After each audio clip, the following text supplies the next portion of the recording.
Buenas tardes a todos. Muchísimas gracias por su interés y bienvenidos a su clase de historia.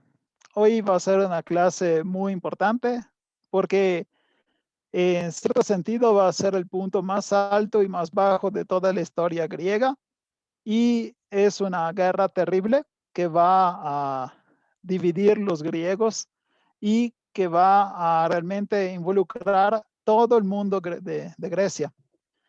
Ustedes ya vieron en el transcurso de estas clases que el mundo griego no se limitaba al país que hoy llamamos Grecia, ¿no? El mundo griego se expandía hasta las costas de la actual Turquía, la que se llamaba Anatolia, y luego se expandía hasta el occidente, la parte más al oeste del Mediterráneo, en la que hoy llamamos Italia, ¿no? Todo este territorio estaba colonizado, poblado por griegos y claramente tenían también una supremacía en el mar. Todo este territorio será golpeado por una guerra espantosa que se llama Guerra del Peloponeso, simplemente porque el centro de la guerra fue en efecto el Peloponeso, la península que Esparta domina casi completamente, pero si lo ven simplemente con estas fechas se darán cuenta qué espanto de guerra fue. Fueron casi 30 años de guerra. Esto significa que un joven va a la guerra y su hijo también lucha en la misma guerra, porque 30 años son suficientes para hacer el paso de las generaciones, ¿no? Entonces, después de esta guerra, no es que las ciudades van a morir, todas las ciudades que participaron en la guerra sobreviven, pero será diferente, será un equilibrio completamente diferente de lo que tenían al inicio de la guerra y tendrá una consecuencia más grande a nivel de historia global. Lo veremos cuando termine esta clase, ¿sí? Entonces, esta guerra explota entre las dos ciudades protagonistas del curso, que son prácticamente Atenas y Esparta.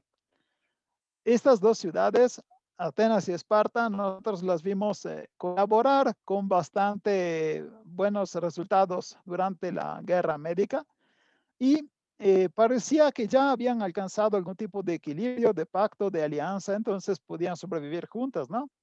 Pues no, no es para nada así, porque Atenas y Esparta ya han empezado a chocar entre ellas entre el 460 y 445 antes de Cristo, pero ya en el decenio entre el 470 y el 460, prácticamente después de la guerra médica, ya los espartanos estaban planeando una invasión de Ática. Los espartanos querían conquistar Atenas, pero fueron bloqueados. ¿De qué fueron bloqueados? Por un espantoso temblor.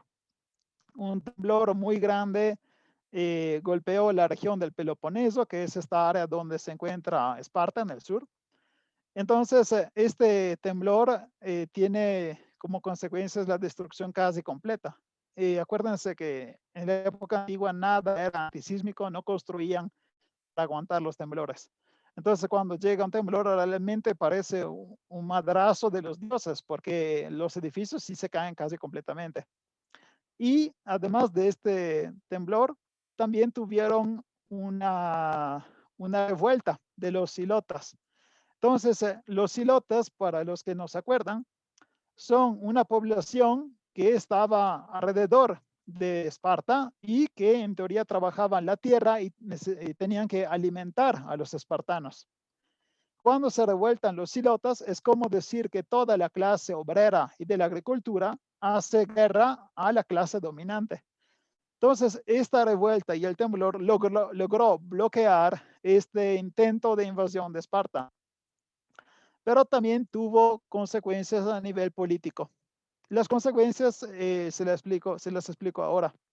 En el 464 explotó la que se llama Tercera Guerra Mesénica, que no es nada más que esta revuelta de la que acabo de decir. ¿Por qué? Porque la región se llamaba Mesenia y la Tercera Guerra Mesénica es el tercer intento que hacen estos ilotas de Mesenia de poder sacudirse de encima a Esparta. Quieren quitársela, quieren eliminarla.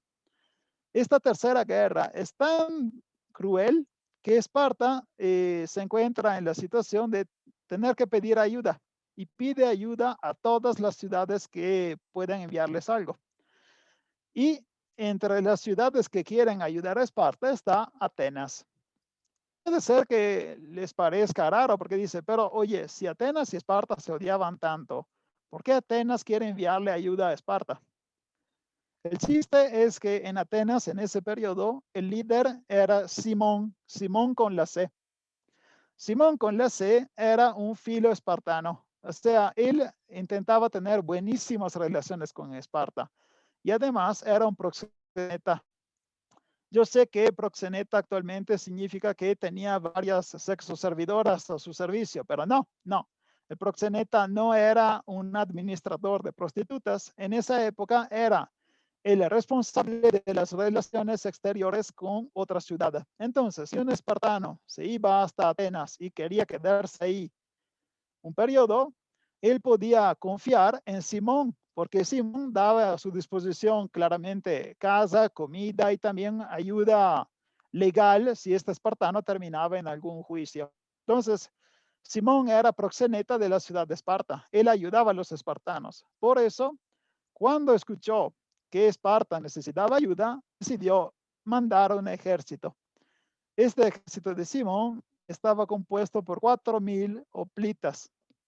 Imagínense, 4,000 hoplitas salen de la ciudad de Atenas, se van hacia Esparta, pero Esparta los encuentra a mitad del camino y les dice, lo sentimos, pero no los necesitamos. Adiós. Entonces, ¿por qué Esparta rechazó esta ayuda? No, se supone que necesitaba toda la ayuda posible. Esparta no confiaba en Atenas. Entonces, tenía miedo que estos 4,000 soldados, una vez llegando el Peloponeso, se habrían puesto a luchar ayudando a los silotas y no ayudando a Esparta. Entonces, este rechazo espantoso también fue un golpe muy duro por la carrera de Simón con la C.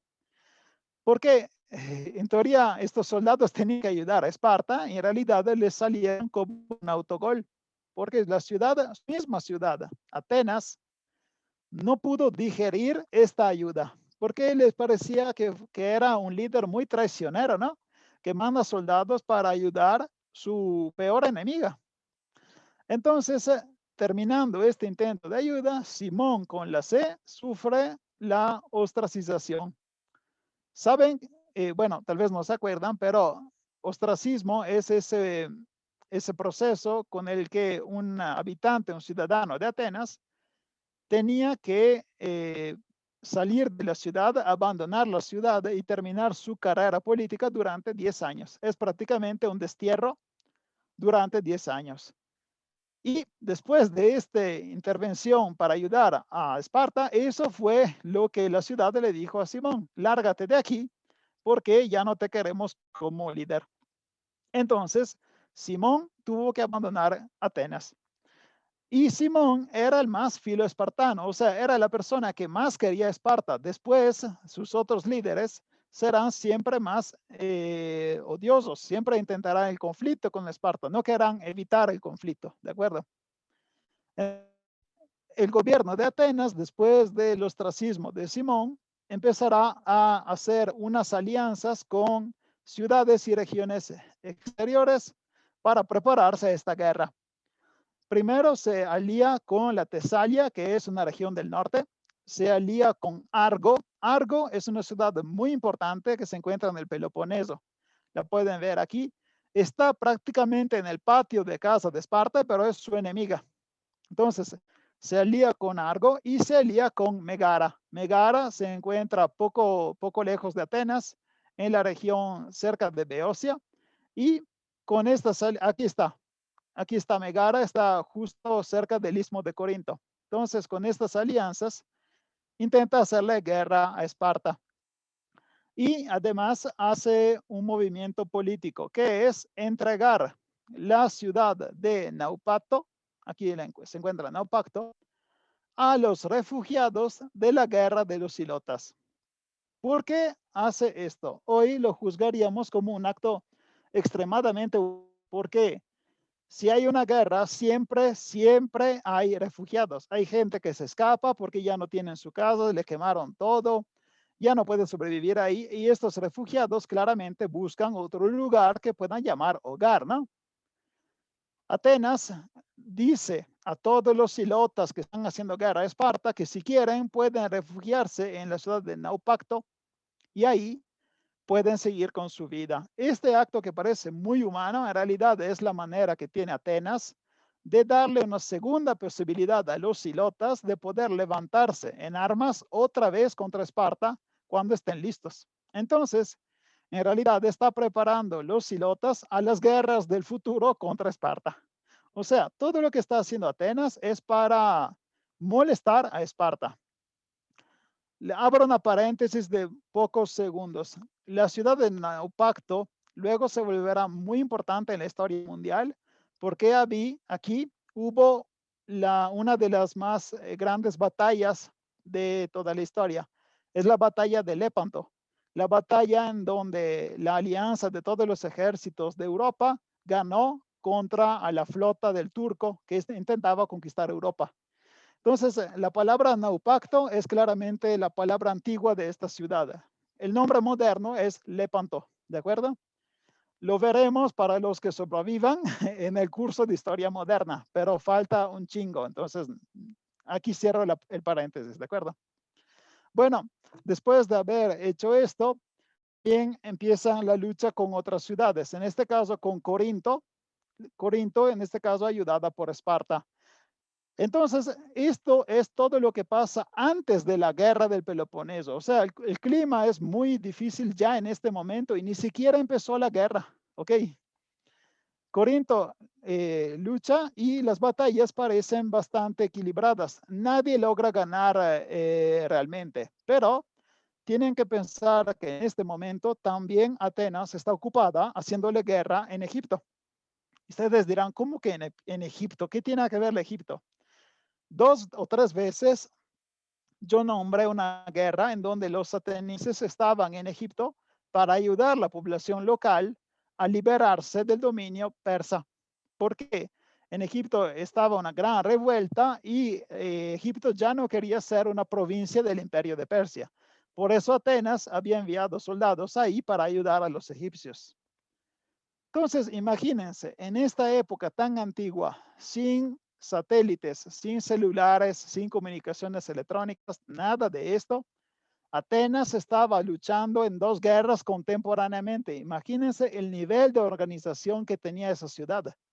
Si de por sí es difícil luchar en 2 frentes diferentes con la época actual llamando y enviando mensajes, en esa época en donde si pasa algo lo sabes un mes después, Atenas realmente demostró un nivel de organización increíble, ¿no? Pero las cosas empiezan a terminar mal por Atenas. De hecho, en Egipto, si se acuerdan, termina perdiendo. Persia otra vez reconquista la región de Egipto y con esa pérdida y después una segunda pérdida en Tesalia, donde Atenas había intentado entrar en alguna crisis dinástica, una crisis para ver quién tenía que ser el siguiente rey de Tesalia.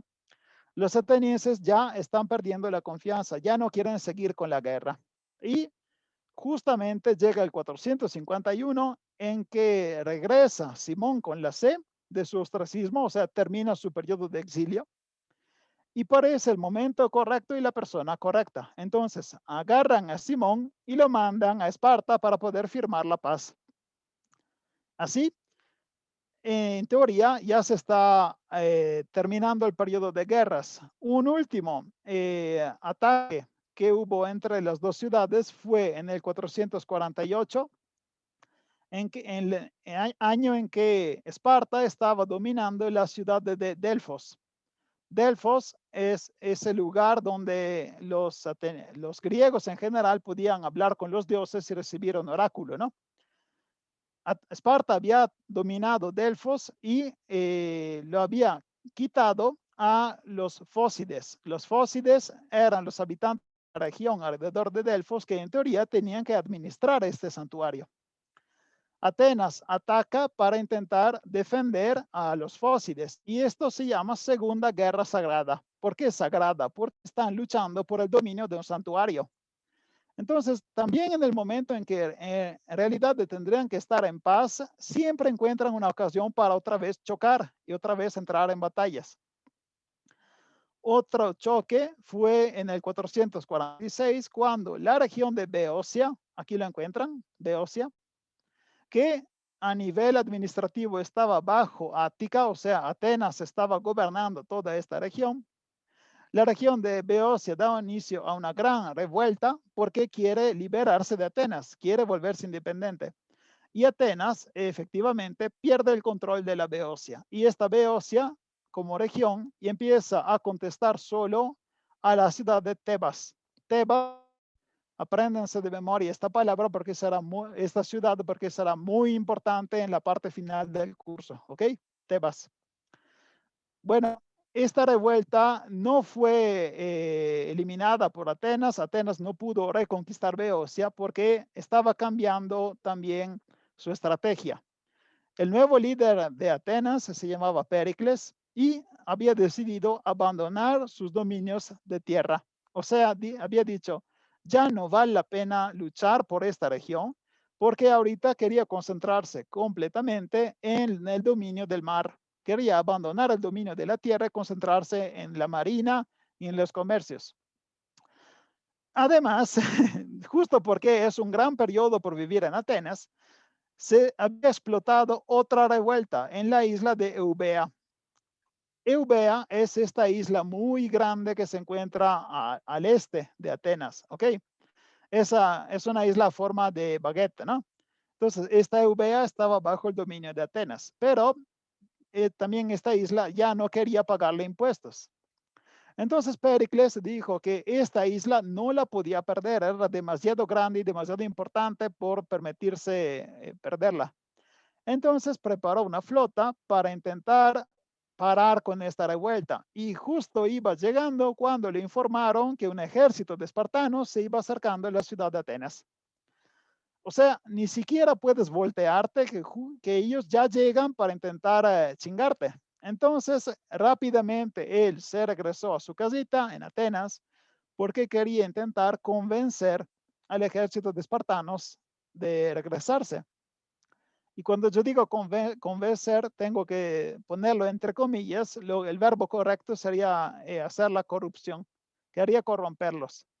Y de hecho, funcionó, porque Pericles pagó este ejército de espartanos que se regresó a Esparta. Entonces pudo evitar una invasión de Esparta simplemente pagándolos. A este punto ya estaba libre, ya había pagado a los espartanos y los espartanos siempre son nobles en el momento de prometer algo. Entonces, si ellos prometen que la invasión no pasará, tú puedes ya irte y tranquilamente ellos no se van a regresar porque son nobles cuando dan la palabra. Y entonces Atenas ataca la isla de Eubea y ahí logra destruir esta revuelta con 5,000 soldados y 50 barcos. Finalmente parece que ya no hay ninguna bronca entre Atenas y Esparta y entonces entre el 446 y el 445 se firma un tratado de paz. Este tratado de paz lo hicieron con un chingo de optimismo porque dijeron que tenía que durar 30 años. Es una paz de 30 años. ¿Esto qué nos dice? Que las dos ciudades realmente estaban súper cansadas. Ya querían evitar una guerra y ya pensaba que no era lo mejor una guerra a corto plazo. Entonces, si tú firmas una paz de 30 años, significa que en teoría le vas pasando la bronca a tus hijos, ni siquiera a tú en unos años, ¿de acuerdo? A ti en unos años. Entonces, parecía que todo finalmente iba a estar bien y tranquilo. En realidad, como siempre pasa, la historia sorprende. Y fueron varios conflictos locales que arrastraron las dos ciudades a una guerra total, la guerra del Peloponeso. Para explicar esto, les tengo que hablar de una ciudad de frontera que es Córcira. En el país se llama Albania existe una ciudad llamada Durazzo. Durazzo en la época antigua se llamaba Epidamno, ¿ok? La ciudad de Epidamno fue fundada por colonos mezclados de Corinto y de Córcira. Vean en el mapa porque luego se pierden, ¿ok? Esta es Corinto, esta es Córcira. Córcira es una isla. Y Epidamno se encuentra en el norte, en Albania. Entonces, Córcira era colonia de Corinto, ¿ok? Entonces, o sea, Corinto había fundado Córcira en esta isla. Y Córcira había fundado Epidamno junto con su mamá Corinto, ¿ok? Entonces Epidamno tenía una madre que era Córcira y una abuela que era Corinto, ¿de acuerdo? O sea, es una hija de ciudad que es hija de ciudad, ¿ok? Perfecto. En la ciudad de Epidamno había una guerra civil.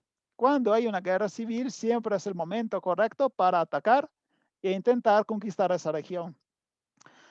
Y la persona, más bien la ciudad que quiso aprovechar de esta ocasión fue Corinto. Corinto quería atacar a Epidamno para dominar esta región que era región de Córcira, de su hija. Por eso ataca la ciudad de Epidamno, pero Epidamno no quiere ser conquistada, nadie quiere ser conquistado. Entonces Epidamno pide ayuda. Aquí, ¿a quién? Pide ayuda a Atenas. Atenas decide ayudar a Epidamno y entonces manda su flota hasta la ciudad de Epidamno en Albania y ahí logra defender la ciudad. Simplemente se puso en medio entre la ciudad y la flota de Corinto. De esta manera, si Corinto quería atacar a Epidamno, tenía que atacar a la flota de Atenas. Esto bloqueó el intento de invasión. Entonces, Corinto claramente se enojó bastante porque Corinto podía conquistar esta región y Atenas no se lo dejó. ¿Ok? Otra bronca se encontró también con Potidea. Potidea, en teoría, era una ciudad de la Liga de Delo. ¿Se acuerdan esa alianza que había creado Atenas con varias islas, no? Potidea estaba dentro de la Liga de Delo, pero también era una colonia de Corinto.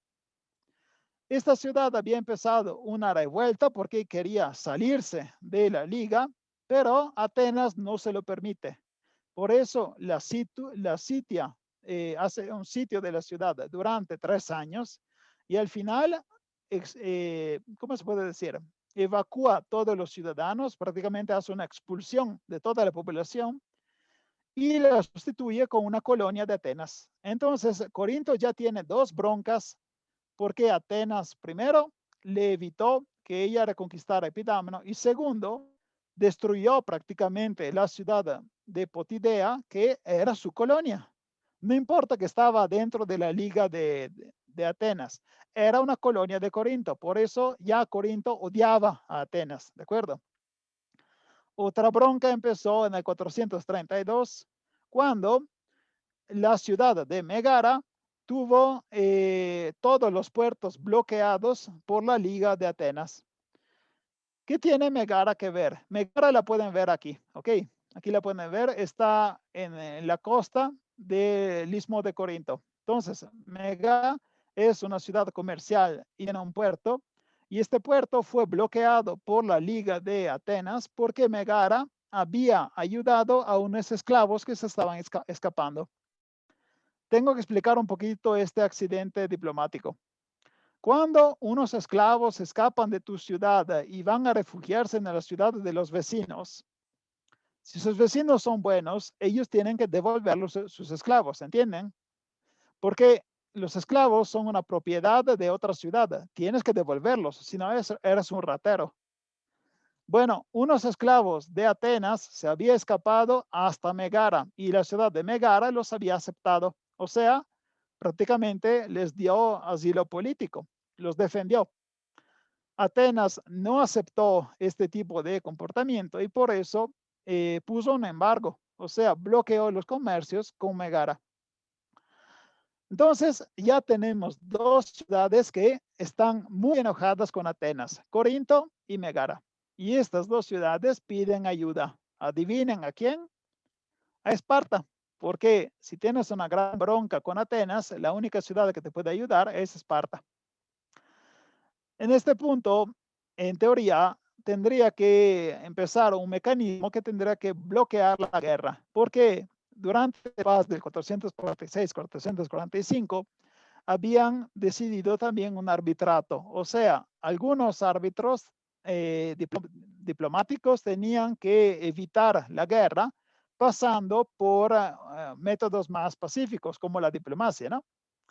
Y el rey de Esparta, que se llamaba Arquidamo, no quería la guerra. De hecho, él estaba convencido que se podía mantener la paz. Pero el éforo Stenelaida estaba convencido que lo mejor era ya entrar en guerra con Atenas otra vez. Al final ganó el éforo Stenelaida y por eso se votó que empezara la guerra. Esparta lanza un ultimátum a Atenas, Atenas no contesta y entonces se declara iniciada la guerra que llamamos ahorita Guerra del Peloponeso. En realidad, lo que acabo de explicar son las causas reales, las causas históricas, pero siempre son causas pequeñas. La causa real y más grande, la causa, ¿cómo podríamos decir? La causa del equilibrio internacional es la causa real de una guerra. Y en este caso nos la dice Tucídides, porque habla de quién fue realmente a empezar la guerra. Entonces Tucídides dice, a iniciarla, la guerra, fueron tanto los espartanos como los atenienses. Después de declarar de caída la paz de 30 años, la paz que tenía que durar 30 años, ¿ok? Del 446 a.C., que se había estipulado después de la conquista de Eubea. En cuanto a los motivos por los que denunciaron esa paz, he introducido las causas y los desacuerdos, para que un día nadie tenga que buscar los motivos por los que se produjo una guerra tan terrible en Grecia. Pero la motivación más profunda, aunque también la más desconocida, creo que fue otra. El crecimiento del poder ateniense y el miedo que ya infundía en los espartanos hicieron que el conflicto fuera inevitable. O sea, Tucídides dice, claramente hubo guerras, hubo conflictos que alimentaron a esta guerra global, ¿no? Pero la motivación real es que Atenas seguía creciendo, seguía siendo más fuerte a nivel económico y político y Esparta no podía aceptarlo. Entonces, por una excusa o por otra, la guerra tenía que explotar. Si no era por esas causas que yo les expliqué, iban a ser otras, pero sí, este conflicto no se podía evitar. ¿Entienden? Ok, entonces empieza la guerra y las ciudades se encuentran muy, pero muy en posiciones diferentes. Esparta tiene miles de hoplitas, tiene un ejército enorme y sobre todo tiene el ejército mejor que existía en su época. Tiene además una caballería beota, que es la caballería de Beocia, esta región que se acaba de liberar de Atenas, ¿no? Y tenía una caballería bien preparada. Además, tenía una pequeña fuerza de mar. Tenía solo 100 triremes. Estas 100 triremes eran de la ciudad de Corinto. La ciudad de Corinto está aquí en el istmo, ¿no? Y tenía un grave problema de dinero. No tenía dinero. O sea, el problema es que no hay dinero. Porque Esparta nunca fue una fuerza económica grande, siempre se basó sobre agricultura y guerra. Nunca hubo gran comercio en Esparta, ¿entienden? Entonces, les faltaba prácticamente la base económica para poder hacer una guerra muy larga. Otro problema de Esparta era que tenía una falta de unidad estratégica, porque en teoría esta alianza de Esparta tenía que responder a las órdenes de la ciudad de Esparta, ¿no? Pero cada ciudad era muy autónoma. Entonces, al momento de entrar en guerra, no se sabía si los ejércitos de las varias ciudades habrían o no obedecido a Esparta. Entonces, por lo que es la situación de Esparta, ella necesitaba hacer una guerra en la tierra, una guerra prácticamente con la infantería, y sobre todo una guerra rápida. Ella necesitaba ganar rápidamente porque no tenía dinero no tenía ahorros para poder permitirse una guerra de 10 años, mucho menos una guerra de 30 años, que es lo que pasó, ¿de acuerdo? En cambio, Atenas es el exacto opuesto, porque Atenas tenía solo 13.000 hoplitas, que son pocos si tú los ves en relación a Esparta, y tenía 1.200 caballeros, pero a nivel del mar, ella tenía 300 triremes, o sea, 3 veces lo que tenía la Alianza de Esparta. Y la cosa más importante, tenía un chingo de dinero, porque tenía ahorrado 6.000 talentos de plata. 6.000 talentos de plata es una cantidad de, mira, un talento de plata son 23 kilos. Entonces, 23 kilos por 6.000 les da la cantidad de plata que habían ahorrado por esta guerra. Otra cosa, tenía una buena entrada económica porque a cada año todos sus aliados le pagaban 600 talentos de plata. Entonces, tenía un buen ahorro y también tenía una buena entrada. Ella sí se podía permitir una guerra muy larga que habría cansado a Esparta, ¿no? Entonces, las dos ciudades realmente no solo tienen ejércitos opuestos, sino también objetivos opuestos. Una necesita una guerra larga para cansar la otra y Esparta necesita una guerra corta porque no tiene dinero. Y Atenas decide que vale la pena apostar todo en las triremes y así literalmente se vuelve una isla. Porque Atenas no está sobre el mar, claramente tiene unos kilómetros para alcanzar el puerto del Pireo, pero prefiere abandonar todo lo que tiene alrededor y basar su propia sobrevivencia sobre la comida que llega por el mar. Entonces, a alimentar Atenas no serán los campos que tiene alrededor, será solo la comida que llega a través de los barcos, ¿de acuerdo? Lo que tiene que hacer es evitar absolutamente el choque directo con los espartanos, porque cuando llegan los espartanos, ella no tiene ninguna esperanza de ganar la batalla. O sea, tiene que evitar la batalla directa con ellos, ¿ok? Entonces, como se esperaba, empieza la guerra, llegan los espartanos y lo que se esperan los espartanos es encontrar enfrente otro ejército, ¿no?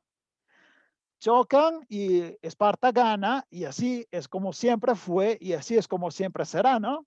Pues no, porque Atenas no quiere entrar en este juego, no quiere caer en este juego que siempre hizo ganar a Esparta.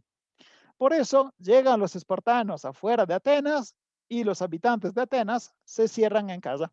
Literalmente, todos se refugian adentro de los muros de la ciudad y ahí esperan que los espartanos se vayan. ¿Qué hacen los espartanos? Pues si no puedes luchar, al menos puedes saquear. Entonces empiezan a saquear y a destruir todo lo que encuentran alrededor de Atenas hasta que llega el otoño.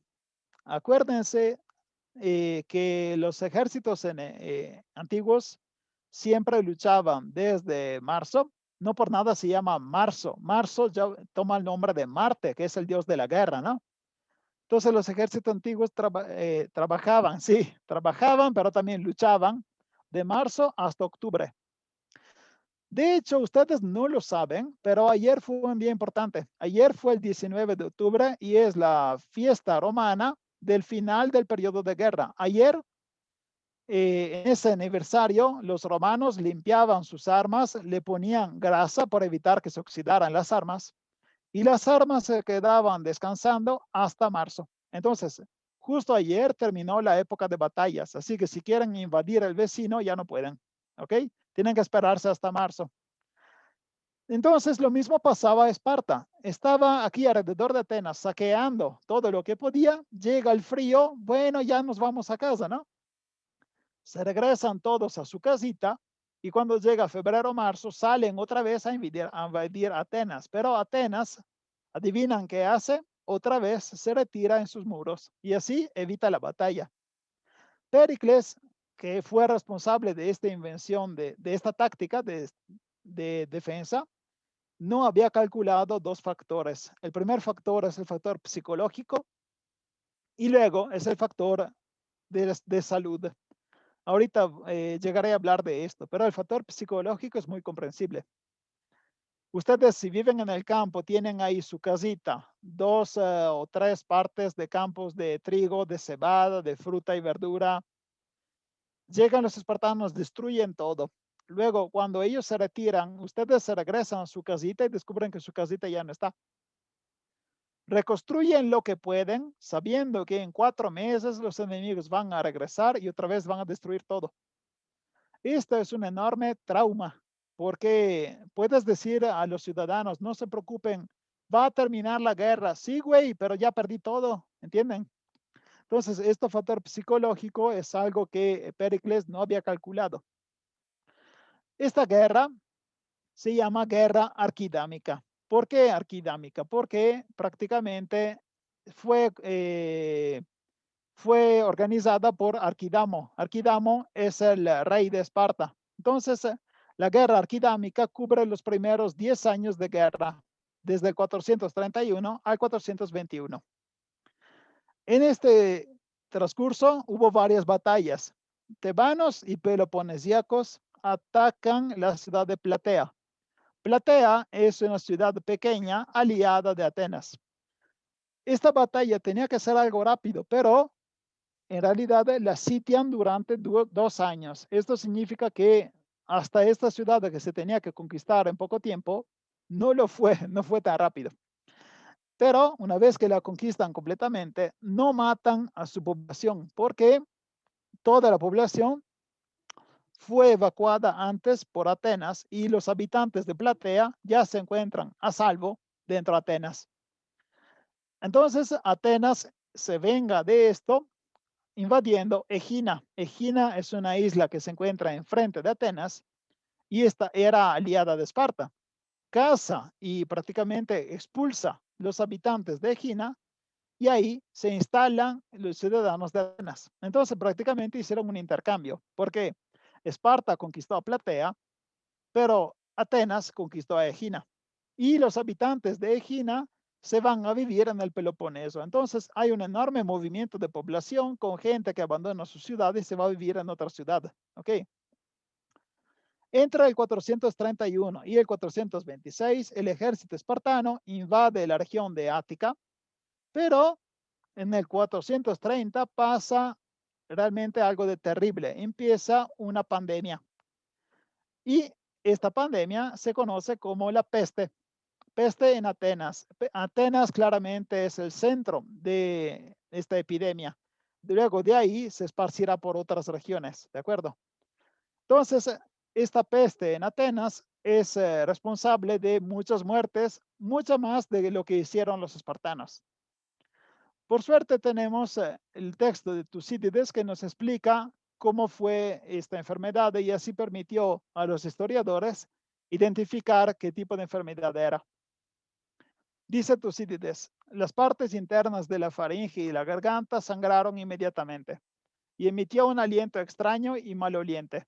Y después estos síntomas iban acompañados de estornudos y voz ronca, y en poco tiempo la enfermedad bajó al pecho en un violento espasmo.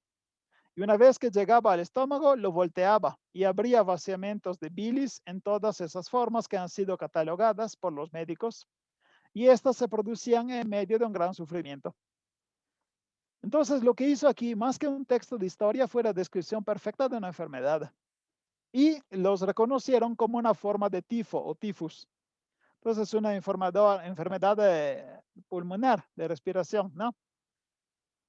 Entre las personas que murieron de peste, también hubo una enorme pérdida que fue Pericles. O sea, Pericles prácticamente era responsable de la defensa del gobierno de Atenas y murió en el segundo año de guerra. Esto significa que Atenas perdió su líder cuando justo empezaba la guerra y se encontró en una situación terrible. ¿Ok? La foto que están viendo es una foto muy irónica o más bien triste porque Pericles murió de tifo y este año sí saben que hay COVID, ¿no? O sea, si no vivieron en Marte, sí saben que estamos en una pandemia. Entonces, Pericles fue esterilizado porque estaba también en Atenas, hay COVID. Entonces se limpiaron y esterilizaron todos los edificios públicos y por eso tienen esta imagen de Pericles que murió por una enfermedad y ahorita es esterilizado por culpa de otra enfermedad. ¿Ok? Entonces, Péricles muere en el 429 y abandona su ciudad a la guerra. En ese año, en el 429, está también la victoria de la flota ateniense en Naupato. Naupato es la misma ciudad que luego se llamará Lepanto, ¿ok? Y empieza una revuelta en Mitilene, que es una ciudad de la isla de Lesbo, y también la guerra se expande hasta Córcira, porque en Córcira explotó una guerra civil entre demócratas y oligarcas. Lo que no les dije es que esta guerra entre Atenas y Esparta no era solo una guerra de una ciudad contra otra, era también una guerra entre dos modos de gobernar, porque Atenas claramente era la campeona de la democracia. Todas las ciudades que tenían gobierno de tipo democrático veían a Atenas como su maestra y su madre. Esparta, al contrario, Esparta era el modelo perfecto de la ciudad de oligarquía. Entonces, cuando había unos nobles, unas pocas personas que gobernaban la ciudad, ellas miraban a Esparta para que se defendiera su forma de gobierno. Entonces, cuando Atenas y Esparta chocan, en realidad están chocando dos formas de gobierno. Y los que son demócratas y los que son oligarcas en todas las ciudades de Grecia también entran en conflicto. Y la guerra global se vuelve también una enorme galaxia de guerras civiles, en donde al interior de cada ciudad los grupos políticos empiezan a pelear y no solo con palabras, empiezan literalmente a matarse. Y es lo que está pasando en Córcira. Córcira, esta isla de la cual hablamos antes, empieza a romperse por esta guerra civil entre demócratas y oligarcas. En el 426, los atenienses chocan contra el pueblo de Etolia, que se encuentra en la Grecia central, y en esa batalla pierden, porque Atenas está luchando prácticamente en colina y los habitantes de Etolia tienen un tipo de infantería ligera que es lo mejor posible por este tipo de batallas, porque luchar en colina y en los bosques no tiene que ser fácil si estás armado en manera pesada, ¿no? Si estás armado a la ligera, es más fácil que si logras ganar la batalla. Esparta decide fundar una nueva ciudad que se llama Heraclea. Heraclea lleva el nombre de Heracle, que es el héroe Hércules, ¿no? Esta ciudad de Heraclea la funda justo en el lugar de las Termópilas, ese lugar donde chocaron los griegos contra los persas, ¿no? Y esto lo hace también por controlar el territorio y el paso que lleva hacia el norte. Ahorita vamos a ver cómo esto va a ser un buen ataque a sorpresa, ¿ok?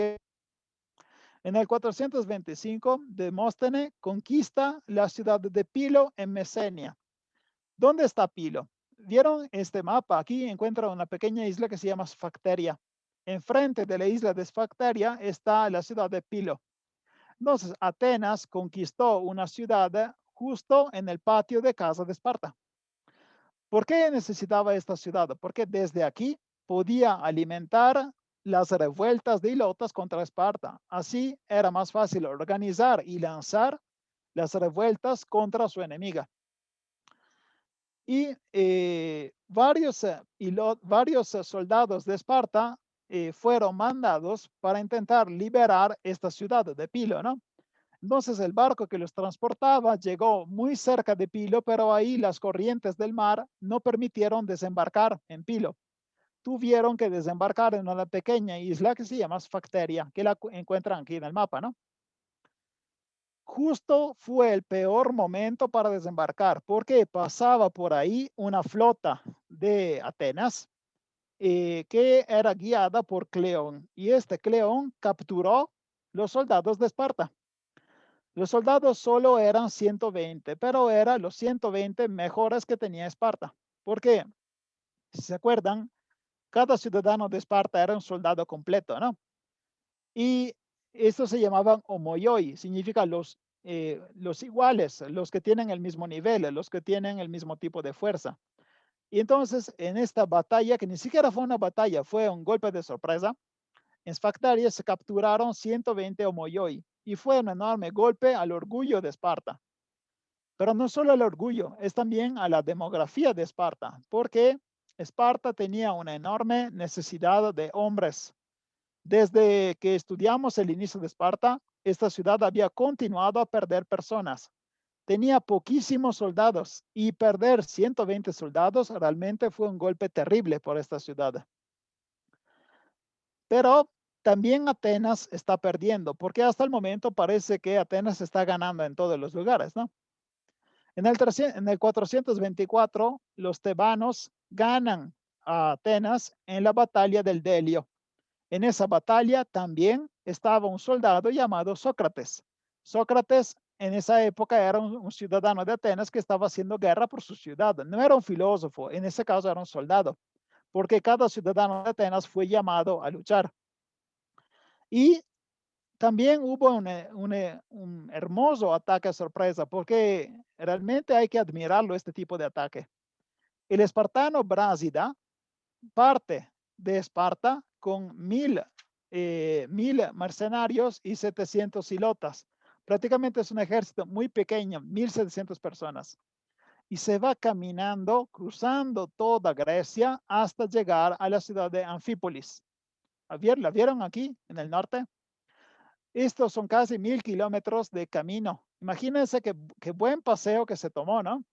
Entonces, con este gran paseo llegó hasta Anfípolis porque querían conquistarla.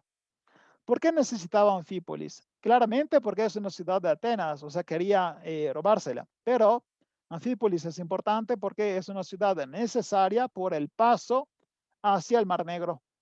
Tú no puedes pasar por el Mar Negro sin poder pararte en Anfípolis, recuperar agua y comida y luego seguir con tu viaje. ¿Ok? Cuando Atenas supo de este ataque a sorpresa, porque lo supo cuando ya era muy tarde, organizó una expedición con una flota que tenía que llegar ahí y poder evitar este ataque. Y fue mandado a jefe de la flota un güey que se llamaba Tucídides. Los que siguieron la clase pasada se acordarán que Tucídides fue uno de los historiadores de Grecia, uno de los más importantes y, según yo, el primer verdadero historiador. Y les dije que él perdió toda su carrera por un grave error. Y el grave error fue exactamente esto. Él fue mandado con su flota para intentar liberar Anfípolis, pero cuando llegó ya era demasiado tarde.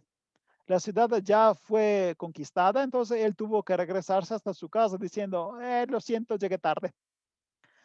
Por este gravísimo error, él perdió toda su carrera política y así lo condenaron a dejar la política y dejar prácticamente el progreso de su carrera, ¿ok? Y esto fue una gran suerte porque él ya tuvo el tiempo de poder empezar a escribir. O sea, ¿cómo se dice? No hay mal que por bien no llegue o algo así, ¿no? Entonces, esta batalla prácticamente robó Anfípolis a Atenas, pero causó también dos muertes importantes. Brásida, que era el general de Esparta que organizaba este ataque, murió en la batalla de Anfípolis. Y en la misma batalla murió también Cleón, que era el jefe de la flota de Esparta, de Atenas, disculpen. Entonces, en la misma batalla murieron los dos generales más grandes que tenían las dos ciudades. Entonces, ya la situación se pone grave para los dos. Las dos ciudades perdieron muchísimo y Atenas empieza ya a no tener dinero. Todo el enorme ahorro que tenía ya se gastó prácticamente durante estas batallas. La guerra que tenía que durar mucho ya duró demasiado. Por eso están intentando recuperar dinero de otros lados. En el 425, Atenas decide triplicar el foros, que significa triplicar los impuestos que sus ciudades tienen que pagar. Esto porque necesita un chingo de dinero por seguir con la guerra, ¿no? Pero están cansadas las dos y las dos quieren recuperar sus prisioneros y entonces se preparan para hacer la paz. En el 421 prácticamente terminan 10 años de guerra y así se firma una paz llamada Paz de Nicia. Nicia es el político de Atenas que permite la firma de esta paz, ¿ok? Esta paz preveía un intercambio de ciudades porque Anfípolis tenía que regresar a ser de Atenas y la ciudad de Pilo tenía que regresar a ser de Esparta. Además, se proponía un intercambio de prisioneros. Claramente, Esparta quería recuperar sus 120 soldados que le habían secuestrado, ¿no? Esta paz se firmó con un enorme optimismo porque se declaró una paz de 50 años. Pero ¿qué nos dice? Que firmar una paz de 50 años es que las dos ciudades quieren evitar a toda costa otra guerra. La ponen tan lejos que realmente significa que estaban al borde de la sobrevivencia, tanto a nivel de dinero como a nivel demográfico, ¿de acuerdo? Entonces se firma esta paz y en teoría terminó todo. Ahora ya sabemos que en realidad falta todavía mucho porque faltan 20 años de guerra. 2 años después, en el 419, tres ciudades, Argo, Mantinea y Élide, se alían con Atenas. Y en el 418 explota una batalla llamada Batalla de Mantinea. En esta batalla, prácticamente las tres ciudades, Mantinea, Argo y Élide, hacen guerra a Esparta, pero estas tres ciudades, les recuerdo, eran aliadas de Atenas. Entonces ya Atenas se está moviendo para lanzarle en contra de Esparta otras ciudades. Pero en esta batalla Esparta gana completamente y así recupera su gloria. Atenas no logra recuperar Anfípolis, pero se puede vengar capturando la ciudad de Melo. Melo la vimos la semana pasada porque es un episodio terrible de la guerra. En esa batalla se conquista, aquí la pueden ver, Melo, es esta isla. En esa batalla, Atenas conquista esta ciudad. Esta ciudad está poblada por habitantes de Dorios. Significa que eran el mismo tipo de etnia de Esparta. Cuando logra ganar la batalla, tienen que decidir qué hacer con la población y deciden matar a todos los hombres y a vender las mujeres y los niños como esclavos. El diálogo que tienen Atenas con los habitantes de Melo nos lo dejó Tucídides y en ese diálogo se justifica completamente la guerra como simplemente el dominio del fuerte sobre el débil. O sea, Atenas no tiene que justificar sus actos terribles contra la población porque simplemente ella puede, ella tiene un poder suficiente por decidir qué hacer con los habitantes de Melo, ¿de acuerdo? En ese punto, Atenas empieza un periodo que se podría llamar de imperialismo, porque el nuevo personaje político más importante se llama Alcibíade. Alcibíade era era sobrino de Pericles y era un estudiante de Sócrates. En el 415 se opone al moderato Nicia. Nicia es el mismo político que firmó la paz, ¿no? Y propone de intervenir en Sicilia. Y ustedes dirán, pero ¿qué chingado tiene que ver Sicilia con esta guerra? Y tienen razón, porque la misma población local dice, pero ¿qué tiene que ver Sicilia? La lógica de Alcibiade era que en Sicilia había una ciudad muy importante llamada Siracusa. Siracusa era una aliada de Esparta. Entonces Alcibiade dice, tenemos que atacar y conquistar Siracusa antes que esta ciudad decida entrar en guerra contra de nosotros.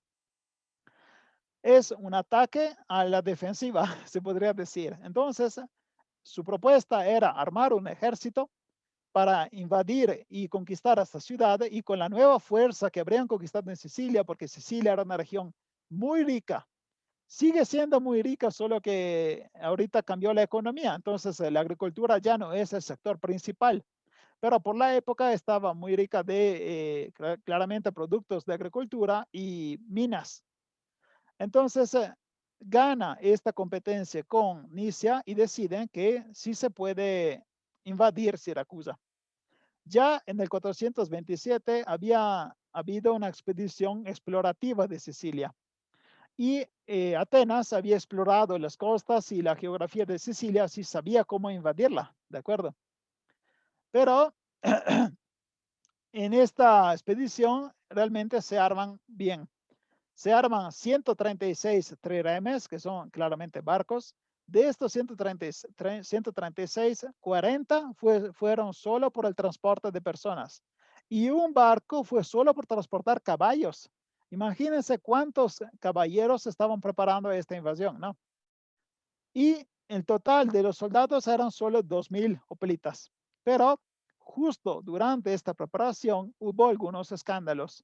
De hecho, la noche anterior de la partenza. Y este primer escándalo se llama escándalo de las hermas. Las hermas, las pueden ver aquí, eran unas esculturas que tenían en la parte alta la cabeza de una persona. Normalmente era el dios Hermes, por eso se llaman hermas. Y son todas personas adultas, ¿no? Todos tienen más que 18 años. En la parte central de la herma había un pene en erección. Entonces, la representación perfecta del hombre era una cabeza y un pene, nada más. Estas hermas eran unos símbolos religiosos. Representaba claramente el dios Hermes y se ponían en los cruces, en donde una calle se dividía, en cada punto importante de la ciudad. Bueno, durante la noche anterior a esta expedición militar, alguien había roto todos los penes de estas armas. Entonces, realmente los había castrados a todos. Si fuera el día de hoy, diríamos, pinches chamacos, algún borracho se fue de estatua a estatua a romper todos los penes, ¿no? Porque es bastante comprensible, fue una chamacada, fue alguien que quiso hacer desmadre, ¿no? Pero esa no era la época por hacer esto. Entonces, lo que fue un enorme sacrilegio. ¿Y por qué estoy explicando todo esto? Además del chisme, que sé que les gusta el chisme, es que fue prácticamente, lo encontraron culpable a Alcibiades. O sea, pensaron que fue Alcibiades el responsable de haber roto todos los penes. Y a esto se le juntó otro escándalo, porque se decía que él, mientras estaba borracho, había hecho una parodia de los misterios. Lo vimos en la clase de religión y sociedad. De los misterios de Eleusis son un tipo de rituales que los griegos hacían por sentirse más cercano con los dioses. Este Alcibiades, que cuando uno está borracho hace muchas cosas que no conviene, en teoría había prácticamente insultado a esta parte religiosa y por eso estos dos escándalos querían procesarlo.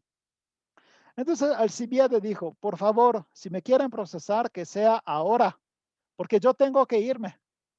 Y ellos dijeron, no, no, mira, no hay suficientes pruebas y no estamos muy seguros. Y de hecho, lo descubriremos la semana siguiente.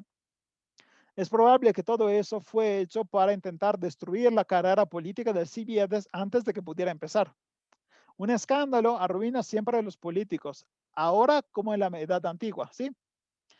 Entonces le dijeron, bueno, ya vete. Y empezó la expedición de Sicilia. Cuando yo digo expedición de Sicilia, tienen que imaginar que en la época antigua no era tan fácil llegar. Tenían que darle toda la vuelta al Peloponeso, subir hasta Córcira, que actualmente se llama Corfú, cruzar hasta Italia, bajar toda la Calabria, tocar Sicilia y terminar desembarcando en Siracusa. ¿Ok? Fue un viaje enorme en el 415. Bueno, llegan hasta Sicilia, desembarca y ahí llega la policía, literalmente la policía de Atenas, porque dice, ¿sabes qué? Yo creo que sí te hacemos el proceso. Y quieren agarrar a Alcibiades para llevarlo hasta Atenas para poder procesarlo allá, ¿de acuerdo? Y él dice, bueno, ya, si de verdad no es posible evitarlo, sí, ándale, yo lo sigo. Empieza a seguir el barco de Atenas para regresarse y ser juzgado, pero logra escaparse. ¿Y dónde escapa? Se escapa hasta Esparta. ¿Por qué? Porque pensaba que él era un buen militar, un buen estratego, entonces si su ciudad no lo aceptaba, él haría todo para arruinarle la vida y así poder demostrar que era la persona perfecta para Atenas. Y entonces empieza a trabajar por Esparta. ¿Quién se encuentra en Sicilia ahorita solitos? Se encuentra Nicia, que es el mismo diplomático que ni siquiera quería estar ahí. Él quería evitar esta invasión, ¿no? Entonces, él y otro militar llamado Lámaco empiezan a sitiar la ciudad de Siracusa. Siracusa será protagonista de una clase completa porque es una ciudad muy importante y que tuvo una historia fascinante, pero por el momento tienen que saber que era una ciudad bien preparada a la guerra, ¿de acuerdo? Entonces empiezan a situar Siracusa, pero las tropas no eran suficientes y los habitantes de Sicilia no estaban ayudando lo suficiente. Entonces, este sitio no se está resolviendo bien por Atenas. Alcibiades, que está en Esparta, sugiere a los reyes de Esparta de poder enviar un general llamado Gilipo. Gilipo llega hasta Siracusa junto con soldados de Esparta y con este nuevo general la ciudad ya no puede ser conquistada porque Gilipo sabía muy bien cómo defenderla. Atenas manda otras tropas para intentar terminar esta conquista, pero no lo logra. Hasta el universo entero parece luchar en contra de Atenas porque el 27 de agosto del 413 a.C. llega un eclipsis de luna que espanta a todos los soldados.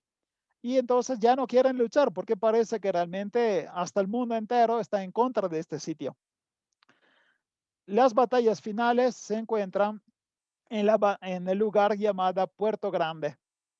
En esta batalla se repite el mismo error que Atenas aplicó contra los persas, o sea, la batalla de Salamina. Si tú estás en un área muy pequeña y si tú tienes muchos barcos, en realidad tienes dificultades. Si tú tienes pocos barcos, tienes más posibilidad de moverte porque tienes más espacio, ¿no? En esta batalla de Puerto Grande, Atenas perdió en contra de Siracusa porque Siracusa estaba luchando en su casa, literalmente en su casa, y conocía muy bien las corrientes de esta parte del puerto, disculpen. Entonces, aquí fue la batalla final. Terminó la guerra y todos los soldados de Atenas prácticamente murieron o fueron capturados y los pusieron a los pobres desgraciados que sobrevivieron a la batalla en las latomias. Las latomias es un sistema de cuevas que se encuentra alrededor de Siracusa y que son perfectas para usar como lugares de tortura, porque hacen un chingo de frío o un chingo de calor. No hay nada en medio. O sea, sufres siempre, o sufres temblando o sufres sudando, y en realidad te estás consumando tú solito. Y la tortura era simplemente dejarlos ahí. Hablaremos de esto más en la clase que dedicaré específicamente a Siracusa, ¿de acuerdo? Tucídide reconoce aquí el punto de cambio completo de la guerra y dedica a esta batalla de Siracusa 2 libros. Y reconoce que después de esta batalla se empieza a perder la guerra. No solo los barcos de Siracusa entran en el Egeo, en el mar Egeo, y empiezan a intervenir en la guerra, porque lo que quería evitar Atenas es exactamente lo que pasó. Siracusa se alió con Esparta y entró en la guerra. En ese punto empieza otra fase de la guerra, llamada Guerra de Deselia o Guerra Jónica. Vamos a ver el porqué. Alcibiades había sugerido al rey Ágide de Esparta de invadir Ática como siempre, pero esta vez ocupando una fortaleza llamada Deselia. La encuentran aquí. ¿Por qué esto? Porque se acuerdan que cada otoño los soldados de Esparta tenían que regresarse a su ciudad y luego tenían que salirse otra vez en marzo, ¿no? En cambio, si tú te conquistas una fortaleza ahí directamente, ya no tienes que regresarte a tu casa. Ya te pasas el invierno ahí y cuando llega marzo, ¡pum!, ya saliste y estás enfrente de Atenas. Entonces, con esta conquista de la fortaleza, Atenas pierde muchas tierras, muchas vacas, animales que tenía todo alrededor y sobre todo pierde el control de las minas de plata del Laurio que estaban aquí cerca. Entonces, con la conquista de Deselia, prácticamente Atenas está ahorcando, disculpe, Esparta está ahorcando a Atenas porque ya no tiene ni alimento ni la plata que llegaba de esas minas, ¿ok? Además, pierde 20,000 esclavos. Si los quieren poner como pérdida económica, 20,000 esclavos pasan al lado de Esparta. Atena crea un nuevo impuesto del 5% y aún así logra aguantar otros 6 años de guerra. Realmente tiene una gran resistencia. ¿Ok? Los espartanos empiezan a intentar de separar las ciudades de Jonia, como Quío y Mileto, por intentar quitarle también de su alianza de Atenas las islas que estaban alrededor. Y esto lo hacen también con la ayuda del dinero de Persia. Esto porque Alcibíades estaba prácticamente moviendo Esparta a la alianza con Persia. Y eso parece imposible, ¿no? La guerra médica se hizo para eliminar a los persas que se estaban invadiendo. Y ahorita encontramos Esparta aliada con el imperio de Persia. Pero Alcibíades, además de ser un buen político, era un gran, porque tuvo que escaparse de Esparta lo más rápido posible porque tuvo un hijo con la reina de Esparta. ¿Se acuerdan que Esparta tenía 2 reyes, no? Bueno, la reina de Esparta tuvo relaciones con Alcibíades y no lo ocultaba para nada. De hecho, el hijo se parecía un chingo a Alcibíades, entonces no es que podías ocultarlo, ¿no? Se escapó rápidamente y se fue hasta la corte de Tisaferne, prácticamente hasta el imperio persa. Y ahí intentaba otra vez manobrear por poder regresarse con Atenas. Los atenienses mandan una flota a intentar repristinar, a recuperar su dominio, y en la ciudad de Samo la flota se para. En esa ciudad de Samo había una lucha civil porque había un grupo de atenienses que quería transformar su gobierno en un gobierno de oligarquía, o sea, querían abandonar la democracia. ¿Ok? Estos oligarcas querían reducir la ciudadanía a solo 5,000 personas, solo a los que tenían dinero para poder ser ciudadanos, ¿ok? Los que podían comprarse la armadura completa. Y además forma un consejo llamado Consejo de los 400, que quería firmar la paz. Entonces, envían esta embajada hasta Atenas para intentar hacer la transformación del gobierno, porque quiere finalmente firmar la paz con Esparta a cambio de sacrificar su forma de gobierno y transformarse en una oligarquía. Pero ahí en Samo, Trasíbulo y otros soldados de Atenas, marineros de Samo, que deciden amutinarse, deciden hacer una revuelta para salvar la democracia. Y así se quedan fieles a la democracia y logran matar a todos los que no estaban de acuerdo con ellos. Alcibíades ve esto cambio político y aprovecha, quiere lanzarse, y hasta ese momento él estaba de la parte de los oligarcas. Ahora se acerca con los demócratas porque sabe muy bien que parece que están ganando. Se acerca con los demócratas y en el 408 la democracia en Atenas regresa. Es un periodo de oligarquía que dura poquísimo. Alcibíades regresa en la ciudad de Atenas y si yo fuera un habitante de Atenas, yo estaría enojado con Alcibíades, ¿no? O sea, trabajó con el enemigo todo el tiempo y ahorita regresa a la ciudad. Y también Alcibíades estaba preocupado, pero el pueblo de Atenas lo amaba. Y entonces cuando él desembarcó en Atenas, realmente lo recibieron con una gran fiesta, ¿ok? Y le dieron el comando completo de todo el ejército. Le dieron un título que es estratego con poderes completos. Con Alcibíades, Atenas logra reconquistar las islas del Egeo y con esas islas también las entradas económicas. O sea, otra vez regresa el flujo de dinero de las islas hasta Atenas, ¿ok? En esta enorme euforia de reconquista, rechazan las ofertas de paz que les dieron Esparta. O sea, Esparta ya quería terminar esta guerra, ya estaba hartísima de esta guerra. Pero Atenas pensaba que estaba otra vez recuperando el terreno, ¿no? En ese momento entra un tercer sujeto que es el emperador de Persia. Porque el emperador Dario II manda a su hijo Ciro a poder hacer una alianza con Esparta. Y el nuevo navarco de Esparta, un navarco es un general de la flota, ¿ok? El nuevo navarco de Esparta, que se llama Andro, hace la flota de Esparta más fuerte.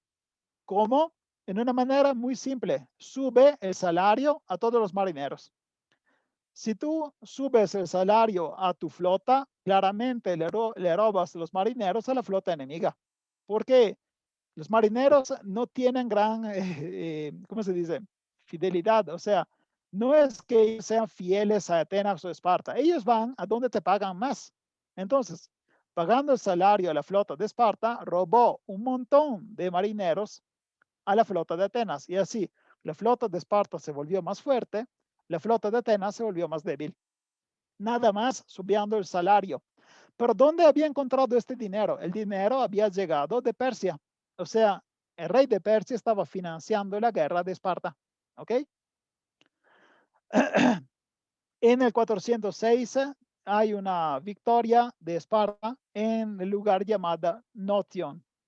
En Notion, Alcibiade hace un enorme error, porque Alcibiade está comandando la flota, pero ve que el enemigo no quiere entrar en conflicto. Entonces dice, oye, me voy un segundo porque tengo que ayudar a un amigo que está sitiando una ciudad de Fócida.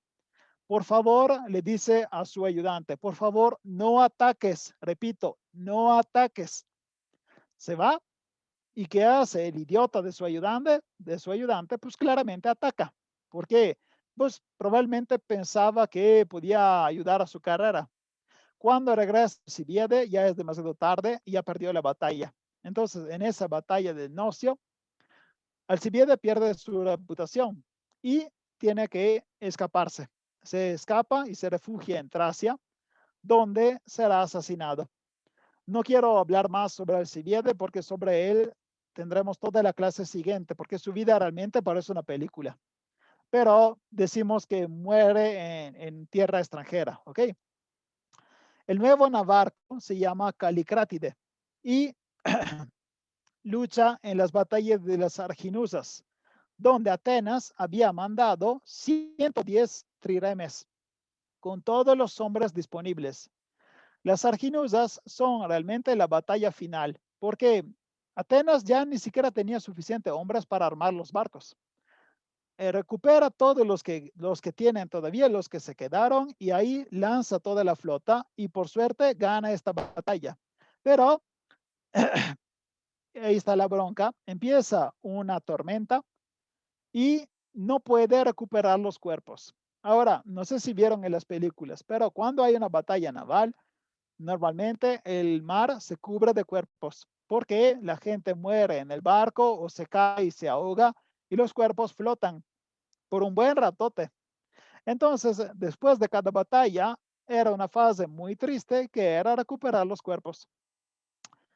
Esto era una operación súper importante porque los cuerpos tenían que regresarse a su casa. No es cuestión solo psicológica, es cuestión religiosa.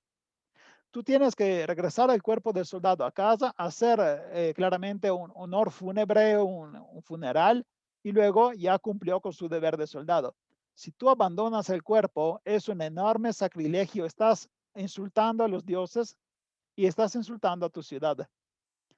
La mala suerte de Atenas es que después de ganar esta batalla, porque en las Arginusas Atenas ganó, llegó la tormenta y no pudieron recoger los cuerpos, porque, oye, la tormenta de por sí puede destruirte los barcos. Lo que tienes que hacer es largarte lo más posible de ahí y regresarte en un lugar donde no haya tormenta, ¿no? Los generales, los 10 generales que estaban en esa batalla fueron acusados de alta traición y los obligaron a regresarse a Atenas para ser juzgados en un tribunal. Y ahí 6 estrategas fueron tan honestos o tan idiotas que sí obedecieron a su ciudad. Se regresaron a Atenas y ahí fueron condenados a muerte. ¿Qué pasa? Atenas estaba prácticamente sacrificando a sus mejores generales solo por un error de tipo religioso, pero este error ni siquiera fue algo terrible. O sea, ellos no habían podido recuperar los cuerpos por culpa de la tormenta, ¿no? Entonces, prácticamente Atenas se está suicidando porque está eliminando los mejores militares que todavía le quedan. Cleofonte, el nuevo líder, rechaza otra oferta de paz. Esparta sigue pidiendo paz en cada ocasión y Atenas, bien terca, sigue rechazándola.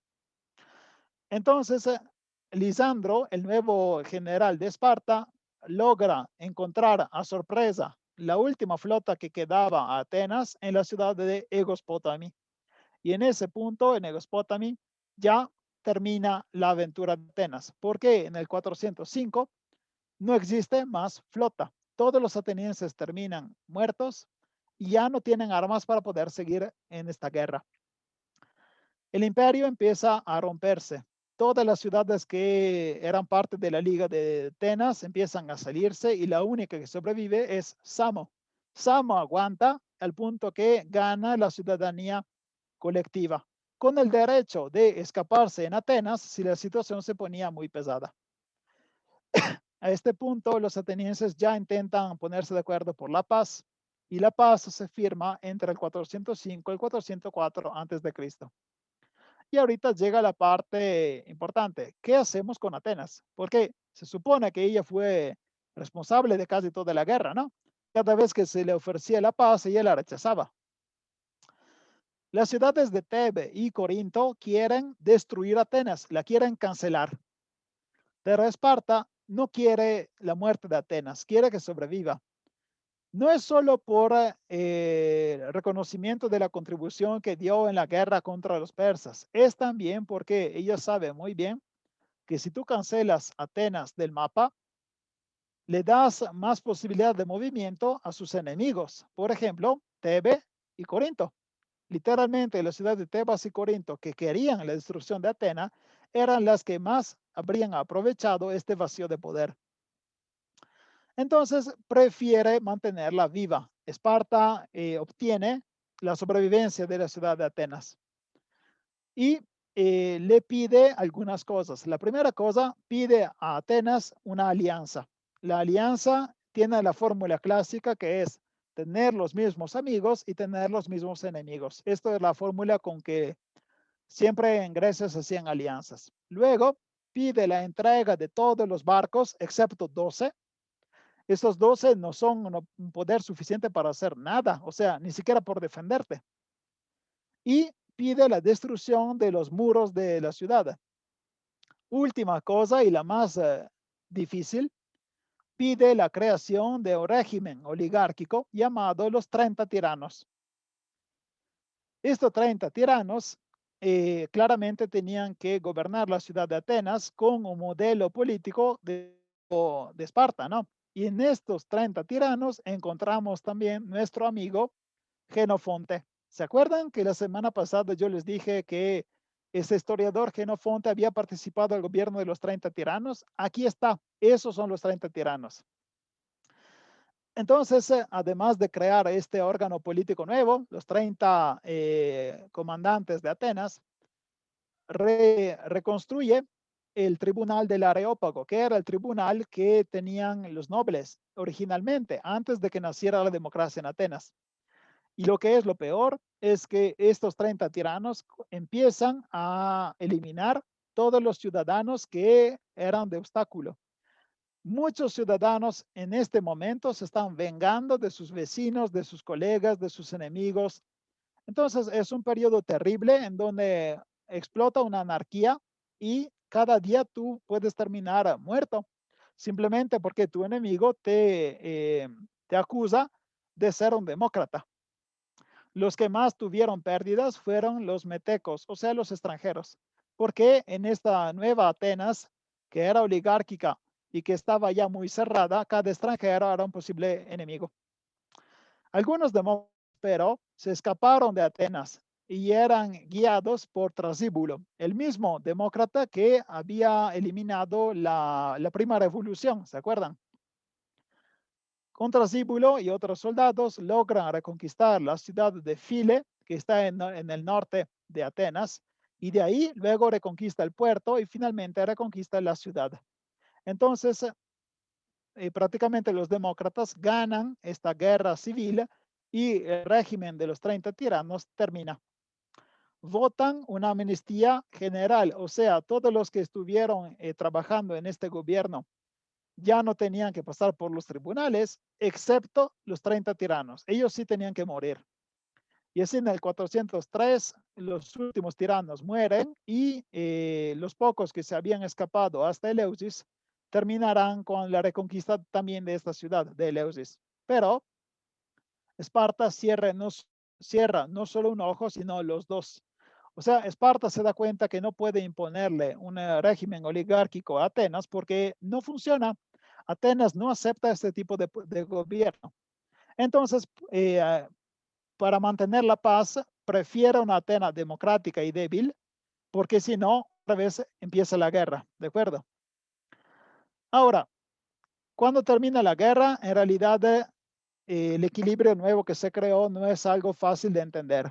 Lo que sí es claro es que ya no se puede ganar ninguna guerra sin el dominio del mar. Si tú tienes el poder en la tierra y no tienes una buena flota, no puedes ganar ninguna guerra en Grecia. La decisión de Temístocles, que fue la de crear una potencia marítima, tuvo como enorme consecuencia esto, o sea, el imperio de Atenas y el dominio que se llama talasocracia, el dominio de los mares. Y solo el oro de Persia y la estrategia del general Lisandro permitieron a Esparta de poder crear esta flota, casi buena como la de Atenas. En la tierra cambió el tipo de supremacía que tenían los ejércitos, porque se volvieron más importantes los caballeros y la infantería ligera. Además, por alimentarlos y por tener siempre más soldados, se arbolaron, se contrataron muchos mercenarios. Y cuando terminó la guerra, eso era otro problema, porque había muchísimos profesionales de la guerra que ya no tenían trabajo. Y esto se conecta también con la anabasis. ¿Se acuerdan esa enorme expedición que se hizo en Persia para ayudar al príncipe Cyrus haciéndole guerra a su hermano, ¿no? Esta guerra fue posible porque había muchos soldados griegos que ya no tenían ninguna guerra y estaban entrenados y necesitaban dinero. Otra cosa que cambió fue una especialidad, o sea, ya se puede tener una carrera de tipo militar. Ya los militares son una forma diferente de gobierno. Y no tenemos muchas noticias a nivel demográfico, pero Atenas durante esta guerra perdió la mitad de su población y hubo un enorme éxodo y abandono de los campos, porque los que viven en el campo, decimos afuera de las ciudades, son los primeros que mueren en una guerra, porque siempre están en el territorio que es invadido. ¿Ok? Además, cambia el equilibrio de economía. Los que son dueños de los campos pierden mucho poder y empieza un nuevo tipo de personaje rico que son los mercaderes. La guerra seguramente había cambiado el equilibrio en casi todas las ciudades y también cambió la política, porque una ley que al inicio daba la ciudadanía también a los esclavos que estaban luchando por la democracia fue cancelada y se retomó el derecho de ciudadanía que había elegido Pericles. O sea, por ser ciudadano tienes que ser hijo de padre y madre de Atenas. Pero imagínense cuánto dura fue la guerra.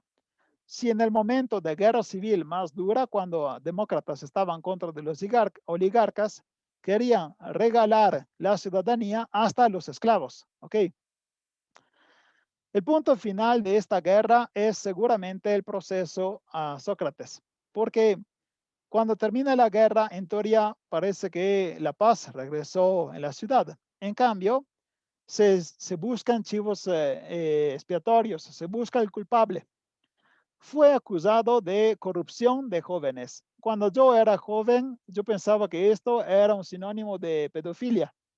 En realidad es mucho más difícil de entender porque en este caso la culpa de Sócrates fue tener unos alumnos bastante desmadrosos. Entre sus alumnos estaba Alcibiade. De hecho, se dice que Alcibiade fue el alumno más amado de Sócrates. Sócrates fue un buen soldado y un buen ciudadano. Luchó en la batalla de Potidea y luchó en la batalla del Delio.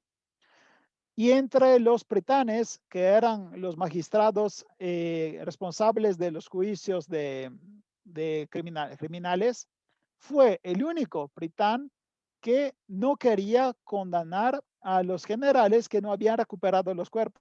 ¿Recuerdan ese episodio de los cuerpos y de la tormenta, no?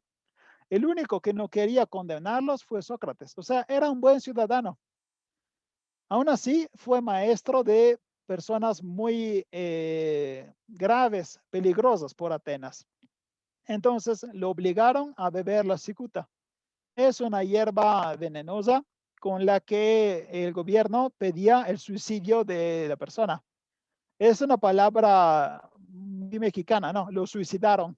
Entonces, lo obligaron a beber este veneno y él murió en el 398. Pero realmente la muerte de Sócrates demuestra cómo la ciudad sigue viviendo unos conflictos terribles en su interior y no logra encontrar la paz porque siempre está buscando un chivo expiatorio, está buscando el culpable y poder liberarse de todas las culpas que heredó con la guerra. ¿De acuerdo? Ok, disculpen por la clase que fue bastante larga, pero el tema era muy pesado. Si tienen alguna pregunta, con gusto espero poderla contestar. Ok, me llegó. Al final, ¿quién ganó la guerra de Peloponeso entre tantas otras guerras? Me perdí. Sí, tienen razón, fue difícil entenderle. Ahora, la guerra fue ganada por Esparta. Esparta logró ganar solo una vez que destruyó completamente la flota de Atenas. Entonces, esta guerra de 30 años que en realidad empezó Atenas y la terminó solo porque, la perdió solo porque tuvo muchas malas decisiones. La primera mala decisión fue atacar a Siracusa. La segunda mala decisión fue rechazar todas las ofertas de paz que le daba Esparta. La tercera grave decisión fue rechazar, no, más bien, castigar a los generales que no pudieron recuperar los cuerpos. Y esto ya la condenó completamente. Pero esta victoria de Esparta, lo veremos en las siguientes clases, no será completa y Esparta también sufrirá otro cambio de equilibrio porque otras regiones de Grecia se volverán más importantes. ¿Ok? Los 30 años de guerra eran de continuo. No, hubo ese periodo de paz que fue ese periodo en que llegó la intervención en Sicilia. Entonces, en realidad, de continuos fueron como 22 años, pero se considera 30 años completos porque en ese paz en realidad ya se estaban preparando por la segunda fase. Hola a todos. Antes de despedirnos, les quería dar algunos anuncios o una información. Primero, les quería agradecer por su interés y todo, porque me dio muchísimas satisfacciones este canal de YouTube, sobre todo entre las personas que hablan español. No sé por qué, pero el lado italiano de este canal no jaló mucho, pero entre los latinos y los hispanohablantes sí tuvo bastante éxito. Muchísimas gracias por su interés. Luego me di cuenta que nunca les expliqué el plan de la obra. Yo di clases de historia durante los últimos 4 años y en total salieron 177 clases que cubren desde la época antigua hasta la historia contemporánea. El último tema tratado fue la Unión Europea y prácticamente son clases privadas que yo di en un grupo de español, en un grupo de italiano y que ahora estoy cargando públicamente porque ya pasaron muchos años de que di esas clases. Entonces, ahora estoy dando un curso de historia de las religiones y mientras tanto estoy cargando estas clases de historia. No tengo un ritmo preciso porque no depende mucho de mí. Yo trabajo actualmente. Entonces, la parte de editar y cargar las clases en YouTube es algo que hago en mi tiempo libre y obviamente cuando hay tiempo libre, porque también tengo una familia, entonces es difícil encontrar el tiempo libre para poder hacer esto, pero me da mucho gusto, me encanta hacer esta parte y descubrí que me encanta también editar los videos, a pesar de que es algo que tuve que aprender desde cero, porque yo siempre fui un ignorante en la parte gráfica. Espero entonces poder mejorar en el futuro y disculpen por la manera muy artesanal con la que estoy haciendo los videos. Otra novedad que quería decirles es que, no sé si lo han notado, pero en el canal de YouTube encuentran una parte que se llama comunidad o community si lo tienen en inglés, y ahí estoy cargando memes de historia sobre las clases que di. Entonces, si ustedes escucharon las clases, deberían entender bastante los memes. Otra cosa que es diferente, otra novedad que quería darles es que ahora estoy pensando producir clases para patrocinadores. Prácticamente Estoy preparando clases que no se cargarán en el canal de YouTube, se pondrán a la venta. Y esto obviamente para los que están interesados. Este canal siempre seguirá gratis, es para todos, pero para los que quieran ¿cómo se dice? A profundizar el tema o conocer algo más, pueden comprar una clase extra sobre el tema que voy poniendo en la venta. En este caso, la primera clase que está disponible es una clase sobre el Imperio Asirio. La preparé exclusivamente para eso y se encuentra en una página llamada Buy Me a Coffee, cómprame un café, con la cual podrán comprar la clase para los que quieran y la encuentran en el enlace que puse ahora en la descripción del canal de YouTube y pondré también el enlace para llegar a esa página al final de la descripción de cada video de YouTube. Siempre en esa página, para los que quieran, pueden patrocinar mi trabajo, pueden ayudarme comprándome un café, pueden decidir si comprar un café directamente o comprar una inscripción, o sea, comprar un café cada mes y obviamente ese es un cobro que se hace cada mes. De esta manera apoyarían mi trabajo. Como ya dije antes, este canal es totalmente gratis, entonces lo que quieran hacer es solo para poder ayudarme o para apoyar mi trabajo de edición y de publicación de las clases. Aprovecho de la ocasión para poder agradecer a las primeras dos personas que quisieron ayudarme en eso. Muchísimas gracias a Lorenzo y a Salvador, que fueron los primeros dos patrocinadores que quisieron comprarme cafés. Espero que les haya gustado esta clase y espero verlos muy pronto. Gracias por todo. Hasta luego.